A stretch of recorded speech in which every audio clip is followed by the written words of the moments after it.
Yahoo Mina!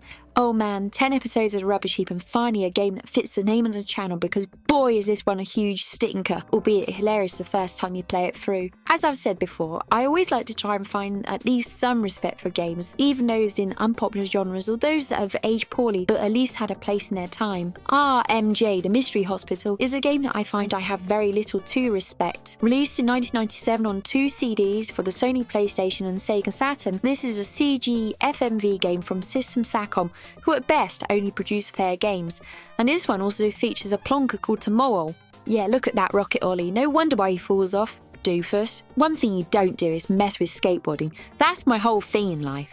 And anyway, for Tomoe-kun, tomorrow never comes. The story goes that the 3 main characters, Hajime, Tomoe and Ryo, were friends from childhood, but drifted apart, but they were ironically, according to the game at least, brought together by Ryo being in an accident. I'm not quite sure what's ironic about that, but let's not worry about semantics. Ryo is in Sunt Hospital, but luckily his injuries were minor according to Aya, a junior nurse. Suddenly, an explosion at Sunt Hospital leads to all 4 being trapped along with another girl called Misato, who just appears out of nowhere like a fart none of the other 4 are owning up to. And it looks like she's dolled up for a night out in a 90s super pub as well. The game promises she will discover a scary truth, which I'm fairly certain is that this game is pants. The object of this game is to stumble around its admittedly well-rendered for the time settings, triggering the sequence of events at just the right time. In effect, this game could have been a text adventure, go north, open door, use vaccine A, shoot madman, pull lever, sorry you died, game over. And it wouldn't be called Zork either, they could call it, Dork. There are a couple of interactive elements. The first banger is a sliding block puzzle, which is about as much fun as a package holiday to an optician's waiting room. And the second bonus is if you enter your name as Trippers on a name screen, you'll get to look at some photos of a girl also called Aya on a computer terminal. Fantastic! What creative genius to come up with the idea of a sliding block puzzle and a photo gallery exuding all of the tact and sophistication of looking up swimsuits in the Little Woods or Sears catalogue. Both of these contrivances are to cover up not the girl, but the lack of actual gameplay and story. At the point at which the sliding block puzzle was revealed in an apparent ancient setting, I started thinking about Indiana Jones movies, and then I worked out what RMJ stands for in the game's title, Raiders of the Moronic Jank. I'm all for shorter games, but I like my time with them to be fun, and at around 90 minutes long, I was not having fun with this game. In episode 9, I talked about a shoot 'em up Bokan Toipatsu Dorombo.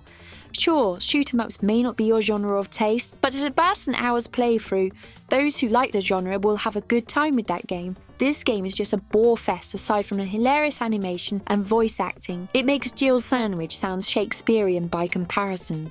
Is this a Jill sandwich which I see before me? The jam towards my mouth? Come, let me clutch thee. I have thee not, and yet I see thee still.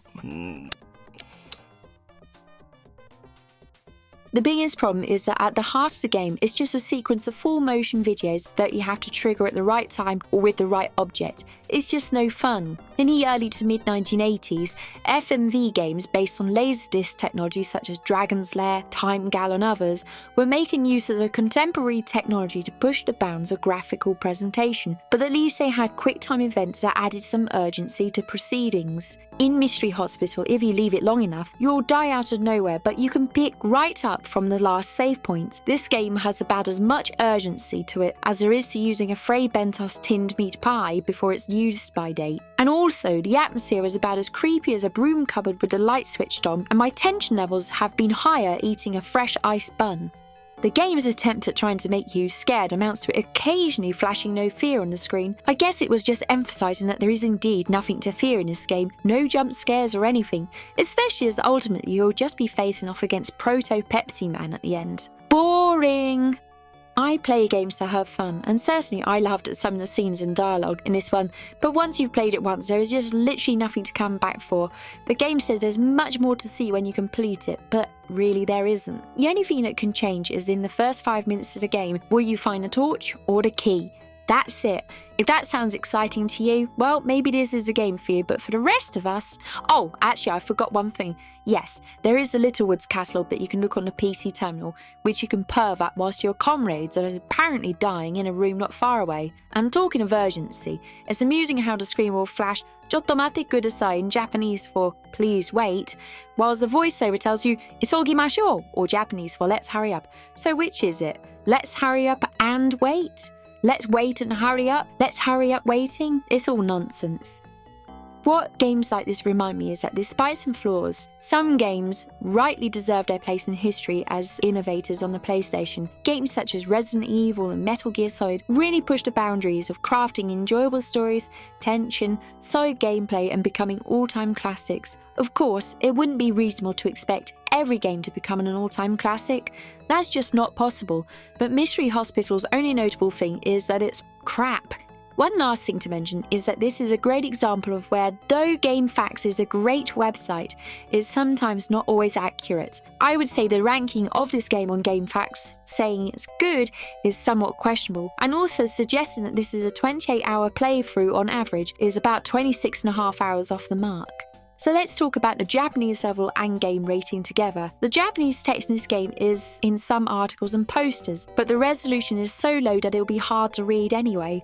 There is a clue in an early poster for the ultimate solution, admittedly though. Your inventory items are labelled in Japanese, but are mostly intelligible from their iconography. However, some will require being able to read the Japanese to help you distinguish them more clearly, say for example a key from a vaccine. The dialogue, however, is entirely in Japanese with no subtitles and mostly quite clear, but Ryol can be quite hard to understand for some learners. I don't think there's much here for Japanese learners to dig into apart from reading the introduction screens that in themselves will likely change too quickly for learners to read in time, and non-speakers of Japanese will struggle to navigate some of the inventory items at times. There is an English translation patch, but that just reveals to a wider audience that there is no depth to the story or this game to non-Japanese learners. Overall, this is just a poor game that I struggle to even call a game. It's like finding a bargain bin VHS or DVD in a dollar store, thinking, well, how bad can it be? And the answer is, it's just bad. Avoid this game like the virus these hapless fools are trying to avoid in this hospital. As always, like, subscribe and all of that shit, and also check out this rad Rubbish Heap merch, available worldwide on Redbubble and Amazon. See the links below for how to purchase. I've been Saki Endo, and this has been a Rubbish Heap. Ja ne ne!